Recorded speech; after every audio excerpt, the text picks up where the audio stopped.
ఇవాళ మనం ఈ సైకిల్ యాత్ర నిన్న కిలాషాపురం నుండి ప్రారంభించుకొని రాత్రి జనగామకు రావడం జరిగింది. మన రాజమౌళి డాక్టర్ గారు ఇక్కడ మొదటి నుంచి ఉద్యమకారుడు, జనగాంలో వైద్యం చేస్తూ ప్రజలకు సేవ చేస్తూ ఉద్యమకారుడుగా ఇక్కడ ఉన్నటువంటి పరిస్థితి. స్వాగతం చెప్పి ఆయన ఆశ్రయం ఇచ్చి ఇవాళ మళ్ళీ కూడా మా ఉద్యమానికి ప్రోత్సాహం ఇస్తున్న పరిస్థితి ఉన్నది. మా డిమాండ్స్ ఏంటంటే సైకిల్ యాత్రలో ప్రధానంగా కేంద్రము ఈడబ్ల్యూఎస్ బిల్లు తీసుకొస్తే దాంట్లో ఎలాంటి మార్పు లేకుండా తెలంగాణలో 6% ఉన్న అగ్రకులాలు, అందులో పేదలు 1% మాత్రమే ఉంటారు. వాళ్ళకి 10% రిజర్వేషన్లు బీఆర్ఎస్ ప్రభుత్వం తీసుకొస్తే దాన్ని మళ్ళీ ఈ ప్రభుత్వం మాన్యంగా కూడా కాంగ్రెస్ అమలు చేస్తున్న పరిస్థితి ఉన్నది. కేంద్రం అంటే బీజేపీ ప్రభుత్వం తీసుకొస్తే బీఆర్ఎస్ ప్రభుత్వం ఇక్కడ తీసుకొచ్చింది, ఇప్పుడున్న కాంగ్రెస్ ఇక్కడ అమలు చేస్తున్న పరిస్థితి ఉన్నది. కాబట్టి దాన్ని శాస్త్రీయంగా మదింపు చేయాలంటున్నాం. అగ్రకుల పేదలకు ఇవ్వద్దని మేము ఆడడం లేదు, శాస్త్రీయంగా మదింపు చేయాలి. అదే సమయంలో పంచాయతీ ఎన్నికల్లో 42% రిజర్వేషన్ ఇవ్వాలనేది మా డిమాండ్. మా డిమాండ్ కంటే ముందుగా కాంగ్రెస్ పార్టీ ఎవరు డిమాండ్ చేయకుండా కూడా కామారెడ్డి డిక్లరేషన్లో హామీ ఇచ్చింది. దాన్ని అమలు చేయమని గతంలో మేము ఆమరణ దీక్ష చేయడం జరిగింది. ఇవాళ సైకిల్ యాత్ర చేస్తున్నాం. రేపు అది అమలు చేయకుంటే ఖచ్చితంగా బీసీని చైతన్యవంతం చేసి బీసీలను గెలిపించుకోవడం కోసం మేము ఈ సైకిల్ యాత్ర, ఈ ఆమరణ దీక్ష కార్యక్రమాలు చేపడుతున్నాం. కనుక బీసీ ప్రజలందరూ కూడా రాజకీయంగా చైతన్యం పొంది మనకు రాజ్యాధికారం వస్తే కానీ ఇప్పుడు ఈడబ్ల్యూఎస్ కానీ మిగతా అన్ని రంగాలలో అన్యాయాన్ని నిరోధించగలుగుతాం. లేకుంటే ఇదేదో ఎన్నికల ప్రోగ్రాం అని అనుకుంటే అది ఇబ్బంది అయితే నేను ఎన్నికలకు పోయటం కాదు, ప్రాణం ఇవ్వడానికి సిద్ధమైన మేమంతా ఉద్యమకారులం.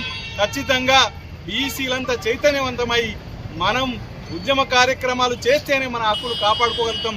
ఈ ఉద్యమంలో భాగస్వాములు కావాలని పిలుపునిస్తున్నాం. నుంచి ప్రారంభమైన సైకిల్ యాత్ర నిన్న సాయంత్రం జనగామకు చేరుకోవడం జరిగింది. ఈ యాత్ర ఫిబ్రవరి 2వ తారీఖు వరకు ఆర్ట్స్ కాలేజీకి చేరుకుంటుంది, వరంగల్ ఆర్ట్స్ కాలేజీకి.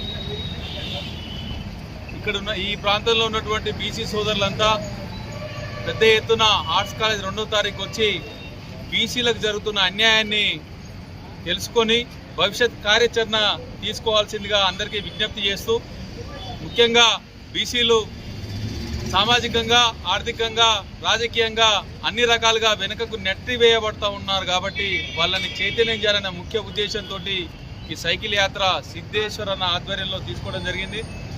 పెద్ద ఎత్తున ప్రజల నుంచి, బీసీల నుంచి, బహుజనుల నుంచి స్పందన బాగా వస్తుంది. ఈ స్పందన చూస్తే రానున్న రోజుల్లో బీసీ రాజ్యాధికారం సాధ్యమవుతుందనే ఆశాభావం మాకు ఆశ కలుగుతూ ఉంది. కాబట్టి ఉద్యోగస్తులు కానీ, నిరుద్యోగులు కానీ, విద్యార్థులకు కానీ అన్ని రకాలుగా ఈ తెలంగాణలో అన్యాయం జరుగుతూ ఉంది.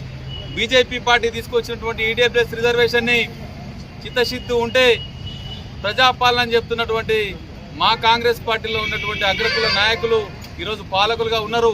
మీకు చిత్తశుద్ధి ఉంటే ఈడబ్ల్యూఎస్ని వెంటనే రద్దు చేసి, లేకుంటే దాన్ని తగ్గియండి. 10% రిజర్వేషన్ని 2% చేసి మిగతా 8% రిజర్వేషన్ని బీసీలకు ఇస్తే బీసీలకు న్యాయం జరుగుతుంది. ఉదయపూర్ డిక్లరేషన్లో ప్రతి ఎంపీ కాన్స్టిట్యున్సీలో రెండు ఎమ్మెల్యే సీట్లు బీసీలకు ఇవ్వాలని చెప్పారు.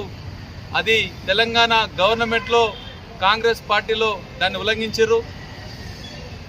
కాబట్టి ఉదయపూర్ డిక్లరేషన్ని మీరు విస్మరించారు. కామారెడ్డి డిక్లరేషన్ని మీరు ఇంప్లిమెంట్ చేయాలని చెప్పి 42% స్థానిక సంస్థలలో ఖచ్చితంగా బీసీలకు రిజర్వేషన్ ఇవ్వాలని చెప్పి డిమాండ్ చేస్తూ ఉన్నాం. ఈనాడు సమాజంలో ఉన్నటువంటి బీసీలందరూ చైతన్యవంతమయ్యారు. మొన్న మిర్యాలగూడలో జరిగిన బీసీ గర్జనలో పెద్ద ఎత్తున బీసీ సోదరులు వచ్చి దాన్ని విజయవంతం చేశారు. అదేవిధంగా వరంగల్ ఆర్ట్స్ కాలేజీని 1,00,000 మంది తగ్గకుండా బీసీ సోదరులు తరలి వచ్చి ఈ ప్రభుత్వం చేస్తున్నటువంటి నియంత పాలనని, దుర్మార్గపు ఆలోచనల్ని మనమందరం ఐక్యమత్యంగా ఎదుర్కోవాలని చెప్పి విజ్ఞప్తి చేస్తూ ఉన్నాం. పోరాడితే పోయేదేం లేదు, పోరాటం ద్వారా ఏదైనా మనం సాధించుకోవచ్చు. అమరుల ఆశయాలు, పూలే గారి ఆశయం, అంబేద్కర్ గారి ఆశయం మనం సాధించాలని చెప్పి ప్రతి ఒక్కరూ ఈ సైకిల్ యాత్రలో పార్టిసిపేట్ చేసి విజయవంతం చేయాలని చెప్పి కోరుతా ఉన్నా. జై బీసీ, జై పూలే. బీసీల సమస్యల పరిష్కారానికి అలాగే జనగణన చేయడానికి జనాభాలో బీసీలు ఎంతో వాళ్ళ రాజకీయ రంగంలో వాళ్ళ వాటా అంతా కావాలని ఈ సైకిల్ యాత్ర నిర్వహించున్నటువంటి మన తమ్ముడు సిద్ధేశ్వర్ గారు అలాగే బీసీ నాయకులందరికీ జనగామ జిల్లా పక్షాన స్వాగతం అలాగే సంఘీభావం తెలిపిస్తూ ఇప్పటికైనా స్వాతంత్రం వచ్చి 80 సంవత్సరాలు గడిచినప్పటికీ బీసీలకు సరైన ప్రాతినిధ్యం లేదు. అంబేద్కర్ గారి రాజ్యాంగం వల్ల ఈరోజు ఎస్సీ ఎస్టీలకు మాత్రం వాళ్ళ జనాభా ప్రకారం కొంతవరకు న్యాయం చేకూరుతుంది.